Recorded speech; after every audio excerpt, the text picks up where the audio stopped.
Class 11, Chapter 11 Photosynthesis in Higher Plants.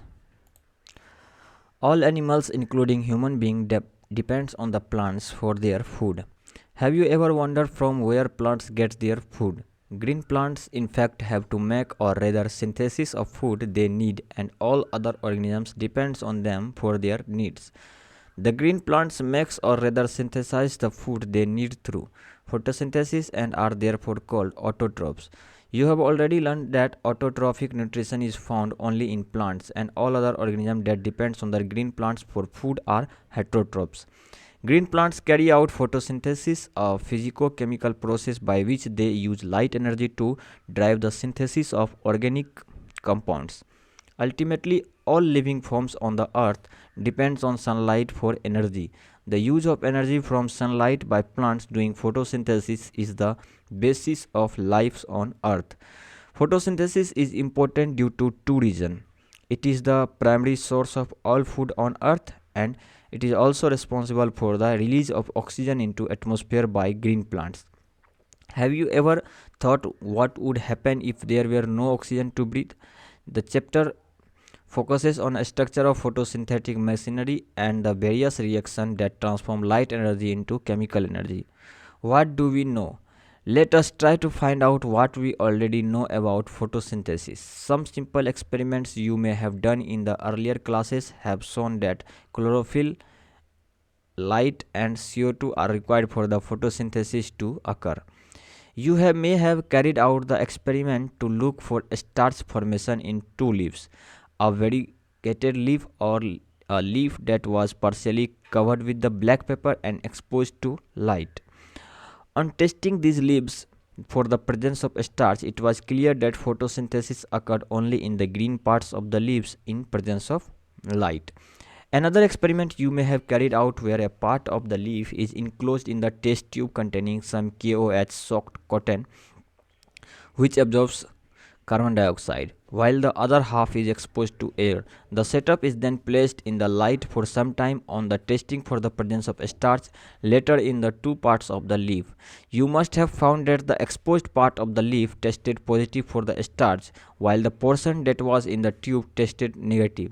This showed that carbon dioxide was required for the photosynthesis. Can you explain how this conclusion could be drawn? Early experiment, it is interesting to learn about those simple experiments that led to a gradual development in our understanding of photosynthesis. Joseph Priestley, 1733 to 1804, in 1770 performed a series of experiments that revealed the essential role of air in the growth of green plants. Priestley, you may recall, discovered oxygen in 1774. Priestley observed that a candle burning in a closed space, a bell jar, soon gets extinguished. Similarly, a mouse would soon suffocate in closed space. He concluded that a burning candle or an animal that breathed the air both somehow damage the air. But when he placed a mint plant in the same bell jar, he found that the mouse stayed alive and the candle continued to burn. Priestley hypothesized as follows: plants restore to their air whatever breathing animals and burning candles removes. Can you imagine how Priestley would have conducted the experiment using a candle and a plant? Remember, he would need to rekindle the candle to test whether it burns after a few days. How many different ways can you think of light can be candle without disturbing the setup? Using a similar setup as the one used by the Priestley, but by placing it once in the dark and once in the sunlight, Jan Ingenhousz 1730 to 1799 showed that the sunlight is essential to the plant process that somehow purifies the air, followed by burning candles or breathing animals. Ingenhousz, in an elegant experiment with an aquatic plant, showed that the bright sunlight, small bubbles were formed around the green parts of while in the dark they did not. Later he identified these bubbles to be of oxygen. Hence, he showed that it is only the green part of plant that could release oxygen. It was now until about 1854 that Julius von Sack provided evidence for the production of glucose when plants grow.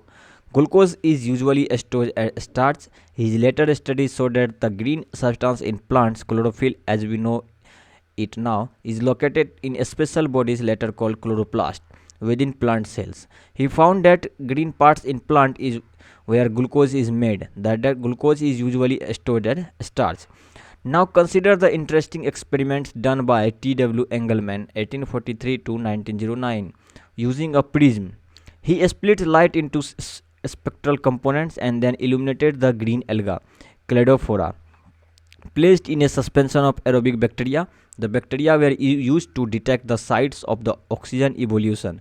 He observed that the bacteria accumulate mainly in the region of blue and red light of the split spectrum. A first action spectrum of the photosynthesis was thus described. It resembles roughly the absorption spectra of the chlorophyll A and B. By the middle of the 19th century, the key feature of the plant photosynthesis were known, namely the plant could use light energy to make the carbohydrates from CO2 and water. The empirical equation representing the total process of photosynthesis for oxygen evolving organism was then understood, where CH2O represents the carbohydrate, example glucose, and 6 carbon sugar. A milestone contribution to the understanding of photosynthesis was that made by microbiologist Cornelius van Niel 1897 to 1985, who based on his studies purple and green bacteria demonstrated that photosynthesis is essentially a light dependent reaction in which hydrogen from suitable oxidizable compound reduces carbon dioxide to carbohydrate. This can be expressed as follows given. In green plant, H2O is the hydrogen donor and oxidized to O2. Some organisms do not release O2 during photosynthesis. When H2S instead is a hydrogen donor and purple and green sulfur bacteria, the oxidation product is sulfur or sulfate depending on the organism and not O2. Hence, he inferred that O2 evolving by the green plant comes from H2O, not from carbon dioxide. This was later proved by using radioisotopes techniques. The correct equation that would represent the overall process of photosynthesis, that is 6CO2 plus 12H2O in the presence of lights, gives C6H12O6 plus 6H2O plus 6O2, where C6H12O6 represents glucose, O2 released is from the water, and this was provided using radioisotopes techniques. Note that this is not a single reaction but description of a multi-step process called photosynthesis. Now can you explain why 12 molecules of water as substrates are used in the equation given above? So where does the photosynthesis take place? You would of course answer in the green leaf or in the chloroplast. Based on what you have earlier read in chapter 8, you are definitely right, but photosynthesis does take place in the green leaves of the plants, but it does so also in other green parts of the plants. Can you name some other parts where you think photosynthesis may occur? You would recollect from previous unit that mesophyll cells in the leaves have a large number of chloroplasts. Usually the chloroplasts align themselves along the walls of the mesophyll cells such that they get the optimum quantity of the incident light. When do you think the chloroplast will be aligned with their flat surfaces parallel to the walls? When would they be perpendicular to the incident light? You have studied the structures of chloroplast in chapter 8. Within the chloroplast there is membranous system consisting of grana, the stroma labelli at the matrix stroma. There is a clear division of labor within the chloroplast. The membrane system is responsible for trapping the light energy and also for the synthesis of ATP and NADPH. In stroma, enzymatic reaction synthesize sugar, which in turn form starch. The former set of reactions, since they are directly light driven, are called light reaction, photochemical reaction. The latter are not directly light driven but are depend on the products of light reaction, ATP and ADPH. Hence, to distinguish the latter, they are called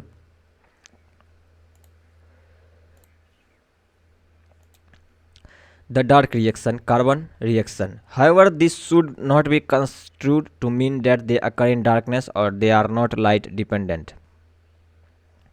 How many types of pigments are involved in photosynthesis? Now, looking at the plants, have you ever wondered why and how there are so many shades of the green in their leaves, even in the same plant? We can look for an answer to this question by trying to separate the leaf pigment of any green plant through paper chromatography.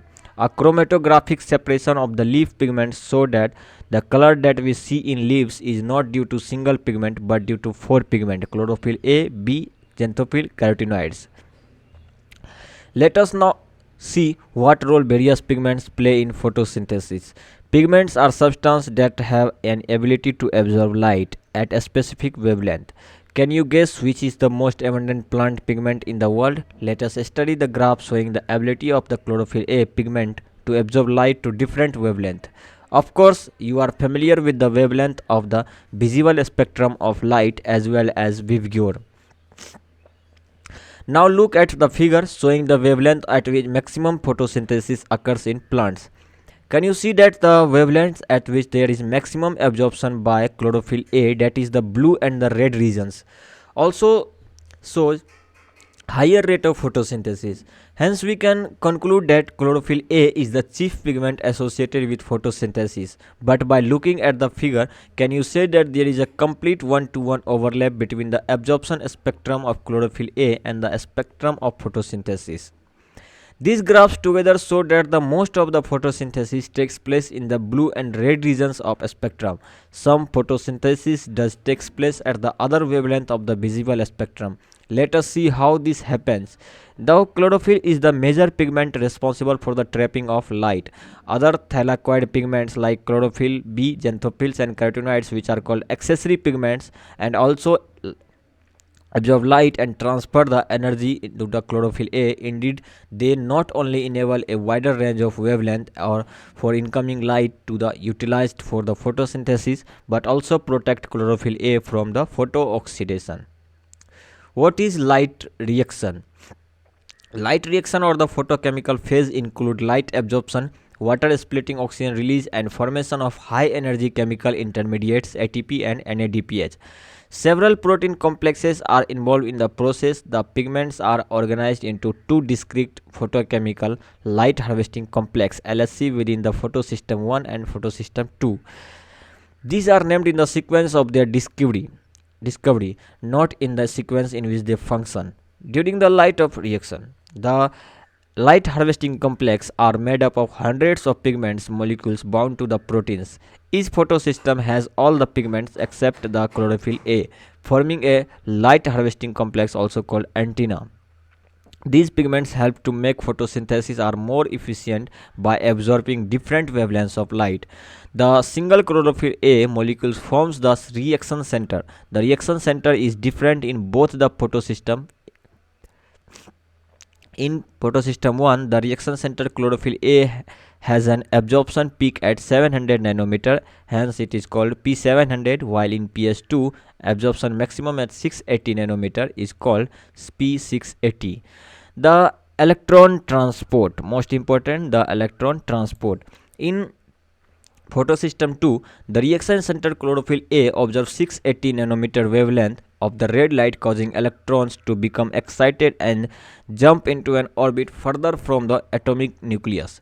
These electrons are picked up by electron acceptor, which passes them to an electron transport system consisting of cytochromes. This movement of electron is downhill in terms of an oxidation reduction or redox potential scale. The electrons are not used up by as they pass through the electron transport chain. They are passed on the pigments photosystem 1. Simultaneously, electrons in the reaction center of PS1 are also excited when they receive red light of the wavelength 700 nanometer and are transferred to another acceptor molecules that has a greater redox potential. These electrons then are moved downhill again, this time to a molecule of energy rich NAD+. The addition of these electron reduces NAD+ to NADPH plus H+. This whole scheme of transfer of electrons starting from the photosystem 2 uphill to the acceptor down the electron transport chain to photosystem 1 excitation of electron transferred to another acceptor, and finally downhole to the NADP plus, reducing it to NADPH plus H plus, is called the Z scheme due to its characteristic shape. This shape is formed when all the carriers are placed in a sequence on a redox potential scale. Splitting of water. You would then ask, how does pH2 supply electrons continuously? The electrons that we moved from photosystem 2 must be replaced. This is achieved by the electrons available due to splitting of water. The splitting of water is associated with the pH2. Water is split into 2H plus and electrons. This creates oxygen, one of the net products of photosynthesis. The electrons needed to replace those removed from photosystem 1 are provided by the photosystem 2. We need to emphasize here that water splitting complex is associated with pH2, which itself is physically located on the inner side of the membrane of the thylakoid. Then where are the protons and O2 formed likely to be released, in the lumen or the outer side of the membrane. Now, cyclic and non-cyclic photophosphorylation. The living organisms have the capability of extracting energy from oxidizable substance and store this in the form of bond energy. A special substance like ATP carry this energy into their chemical bonds. The process through which ATP is synthesized by cells in mitochondria and chloroplast is named photophosphorylation. Photophosphorylation is the synthesis of ATP from ADP into and inorganic phosphates in the presence of light. When the two phosphate photosystems work in a series, the PS2 and then PS1 is process called non-cyclic photophosphorylation occur. The two photosystems are connected through an electron transport chain as seen earlier in the Z scheme. Both ATP and NADPH plus H plus are synthesized by this kind of electron flow. When only PS1 and photosystem 1 is functional, the electron is circulated within the photosystem and the photophosphorylation occurs due to cyclic flow of electrons. A possible location where this could be happening is in the stroma lamella. While the membrane or lamellae of grana have both PS1 and PS2, the stroma lamella membranes lack PS2 as well as NADP plus reductase enzyme. The excited electrons does not pass on to NAD plus but is recycled back to PS1 complex through the electron transport chain. The cyclic flow hence results only in the synthesis of ATP but not of the NADPH plus H plus. Cyclic photophosphorylation also occurs when only light of the wavelengths beyond 680 nanometer are available for excitation. Chemiosmotic hypothesis. Let us now try and understand how actually ATP is synthesized in the chloroplast. The chemiosmotic hypothesis has been put forward to explain the mechanism like in the respiration in photosynthesis too. ATP synthesis is linked to development of proton gradient across a membrane. This time these are the membranes of the thylakoid. There is one difference though. Here the proton accumulation is towards the inside of the membrane, that is in the lumen. In respiration, protons accumulate in the intermembrane space of the mitochondria when electrons move through the ETS. Let us understand what causes the proton gradient across the membrane. We need to consider against the process that takes place during the activation of the electrons and their transport to determine the steps that cause the proton gradient to develop. First, since a splitting of water molecules takes place on the inner side of the membrane, the protons or hydrogen ions that are produced by the splitting of water accumulate within the lumen of the thylakoid. Second, as electrons move through the photosystems, protons are transported across the membrane. This happens because the primary acceptor of the electron, which is located towards the outer side of the membrane, transfers its electron not to an electron carrier but to an H carrier. Hence, this molecules removes a proton from the stroma while transporting an electron. When this molecules passes on its electron to electron carrier on the inner side of the membrane, the proton is released into the inner side of the lumen side of the membrane. Third, the NADP reductase enzyme is located on the stroma side of the membrane. Along the electrons that comes from the acceptor of the electron of photosystem 1, protons are necessary for the reduction of NADPA plus to NADPH plus H plus. These protons are also removed from the stroma. Hence, within the chloroplast, Protons in the stroma decreases in the number, while in the lumen there is accumulation of protons. This creates a proton gradient across the thylakoid membrane as well as measurable decrease in pH in the lumen. Why are we so interested in the proton gradient? This gradient is important because it is the breakdown of the gradient that leads to the synthesis of ATP. The gradient is broken down into the movement of the proton across the membrane to the stroma through the transmembrane channels of the CF0 of the ATP synthase.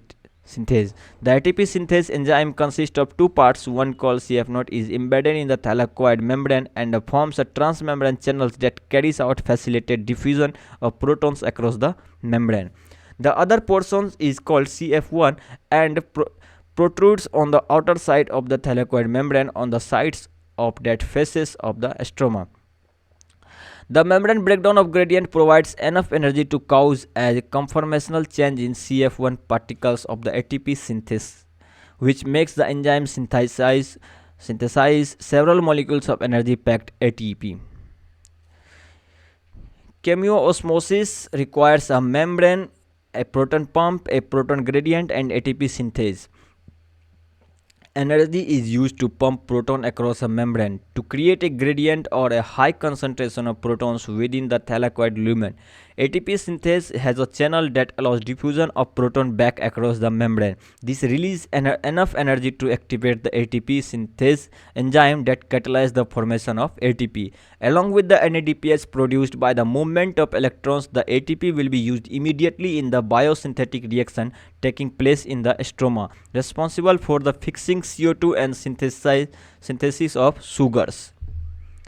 Now, where are the ATP and NADPH used?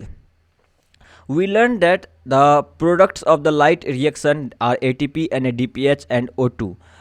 Of these, O2 diffuses out of the chloroplast, while ATP and NADPH are used to drive the process leading to the synthesis of food, more accurately sugars. This is the biosynthetic phase of the photosynthesis. This process does not directly depend on the presence of light but is dependent on the products of the light reaction, that is ATP and NADPH. Besides carbon dioxide and water, you may wonder how this could be verified. It is simple. Immediately after light becomes unavailable, the biosynthetic process continues for the sometimes and then stops. If then light is made available, the synthesis starts again. Can we hence say that calling the biosynthetic phase as the dark reaction is a misnomer? Discuss this amongst yourselves. Let us now see how the ATP and NADPH are used in the biosynthetic phase.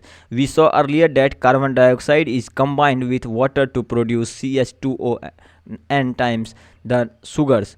It was the interest to scientists to find out how this reaction proceeded, or rather than what is the first product formed when CO2 is taken into the reaction or fixed.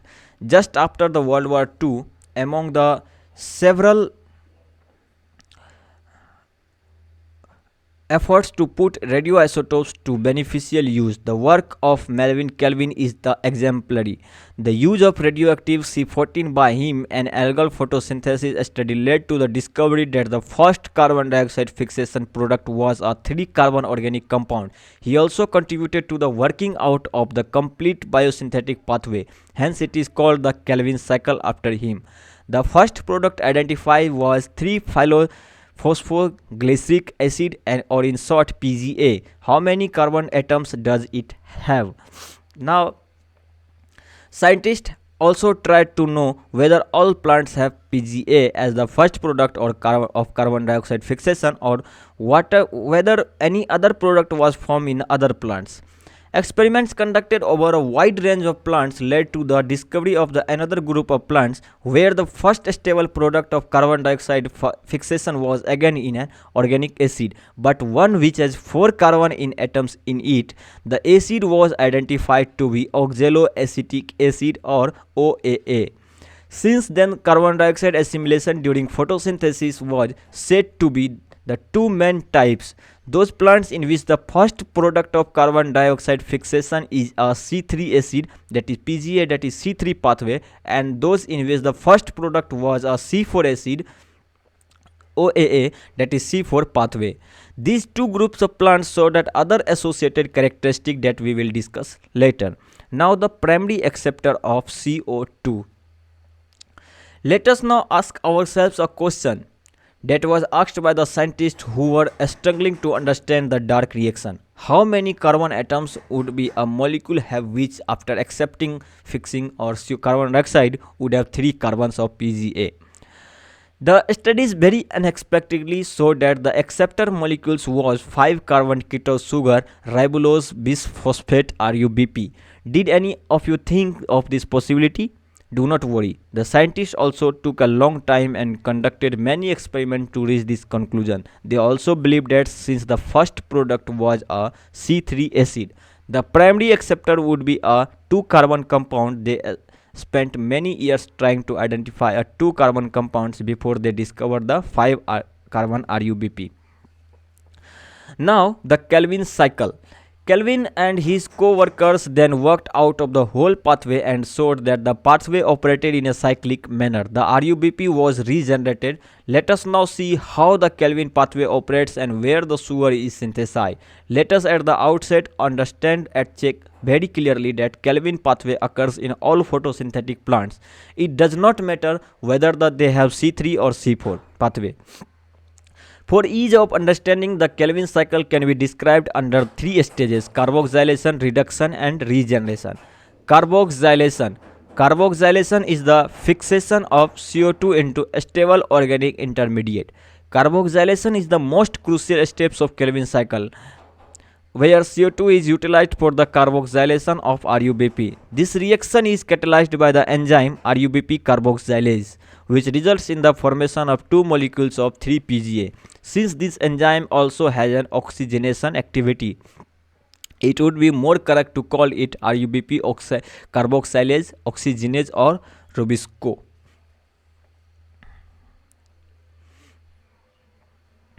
Now second, reduction. These are a series of reactions that leads to the formation of glucose. The steps involves utilization of 2 molecules of ATP for phosphorylation and 2 of NADPH for reduction per carbon dioxide molecules fixed. The fixation of 6 molecules of carbon dioxide and 6 turns of the cycles are required for the formation of 1 molecule of glucose from the pathway. Now third one is regeneration. Regeneration of the CO2 acceptor molecules RUBP is the crucial if the cycle is to continue uninterrupted. The regeneration steps require 1 ATP for the phosphorylation to form RUBP. Hence, for every carbon dioxide molecules entering the Kelvin cycle, 3 molecules of ATP and 2 molecules of NADPH are required. It is probably to meet this difference in numbers of the ATP and NADPH used in the dark reaction that the cyclic phosphorylation takes place. To make 1 molecule of glucose, 6 turns of the cycles are required. Work out how many ATP and NADPH molecules will be required to make 1 molecule of glucose through the Kelvin pathway.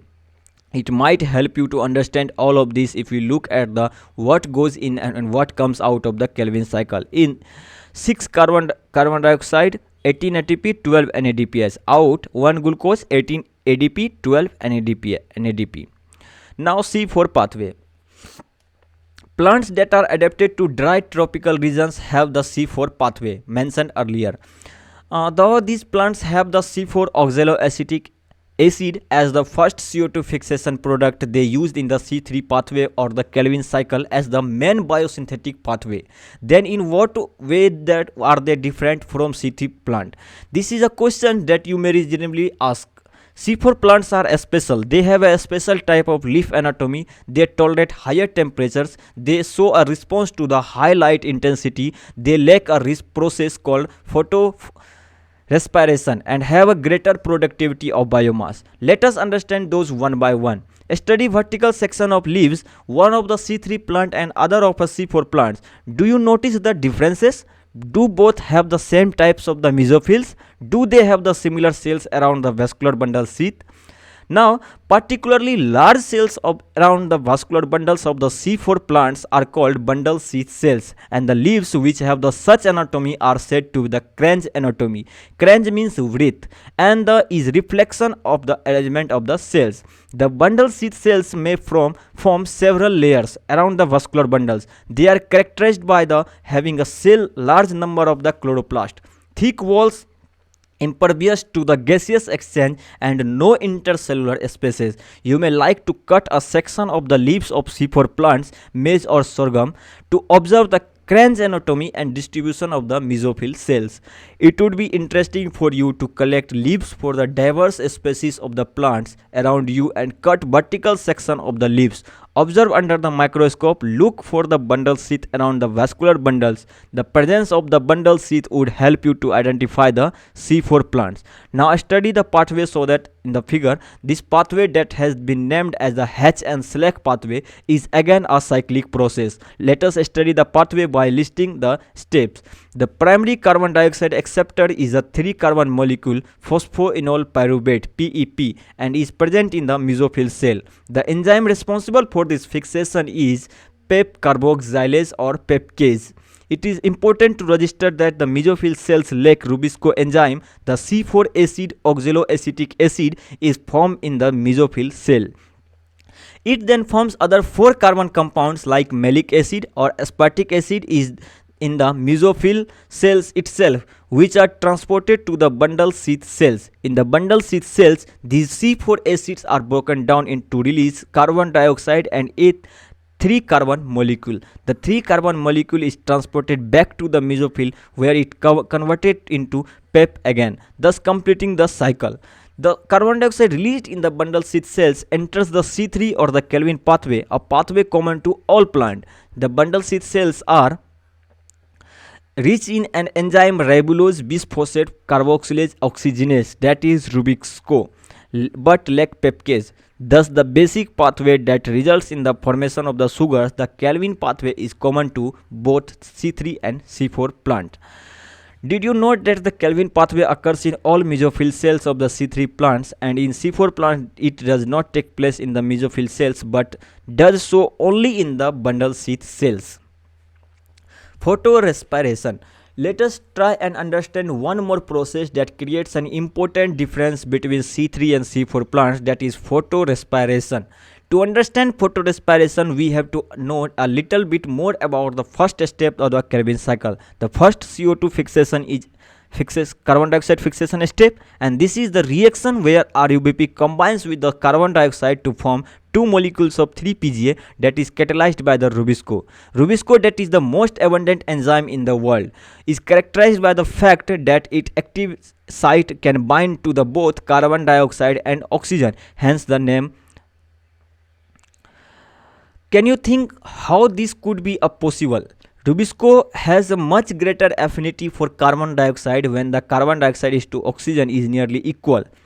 Imagine what would happen if these were not so. This binding is competitive. It is relative concentration of oxygen and carbon dioxide that determines which of the two will bind to the enzyme.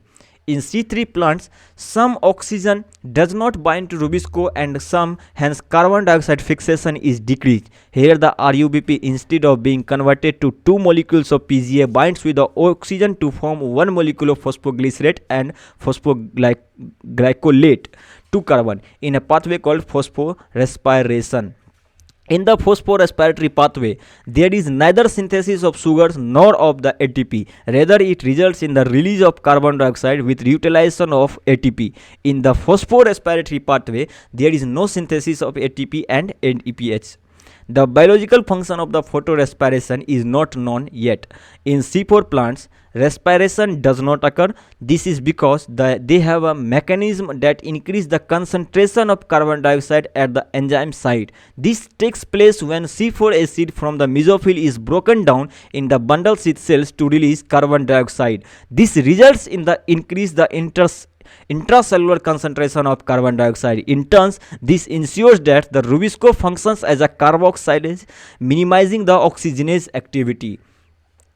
Now that you know that the C4 plants lack photorespiration, you probably can understand why productivity and yields are better in these plants. In addition, these plants show tolerance to higher temperatures.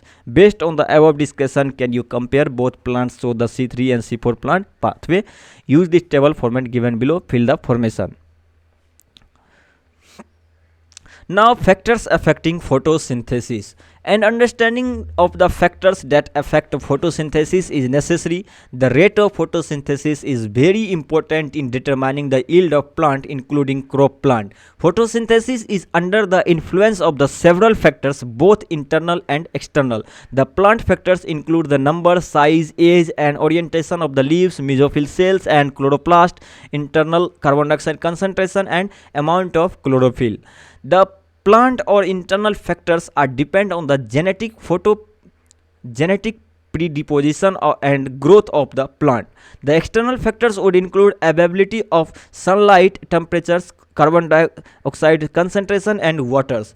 As a plant photosynthesis, all these factors will simultaneously affect its rate. Hence, though several factors interact and simultaneously affect the photosynthesis or carbon dioxide fixation, usually one factor is the major cause or is the one that limits the rate. Hence, at any point the rate will be determined by the factors available at the suboptimal levels. When several factors affect any chemical process, Blackman's law of limiting factor in 1905 comes into the effect. This states the following: if a chemical process is affected by more than one factor, then its rate will be determined by the factor which is nearest to its minimal value. It is a factor which directly affects the process if its quantity is changed. For example, despite of the presence of the green leaf and optimal light and carbon dioxide condition, the plant may not photosynthesize if the temperature is very low. This leaf is, if given the optimal temperature, it will start photosynthesizing. Now, light. We need to distinguish between the light quantity, light intensity, and duration of exposure of light. While discussing light as a factor that affects photosynthesis, there is a linear relationship between the incident light and carbon dioxide fixation rates at low light intensities. At higher light intensities, gradually the rate does not so further increase as other factors becomes limiting. What is the interesting to note that light saturation occurs at the 10% of the full strength. Hence, except for the plants in the shade or in dense forest, light is rarely a limiting factor in nature. Increase in incident light beyond a point cause breakdown of the chlorophyll and a decrease in the photosynthesis. Carbon dioxide concentration. Carbon dioxide is the major limiting factors for the photosynthesis. The concentration of carbon dioxide is very low in the atmosphere, between 0.03 and 0.04%. Increase in concentration up to 0.05% can cause an increase in carbon dioxide fixation rate. Beyond these levels can become damaging over longer period. The C3 and C4 plants respond differently to carbon concentration. At low light condition, neither groups respond to high carbon dioxide condition. At high light intensities, both C3 and C4 plants show increase in the rates of the photosynthesis. What is the important to note is that C4 plants show saturation at about 360 microliter, while C3 plant respond to increased carbon dioxide concentration and saturation is seen only beyond 450 microliter. Thus current availability of carbon dioxide levels is limiting to C3 plants.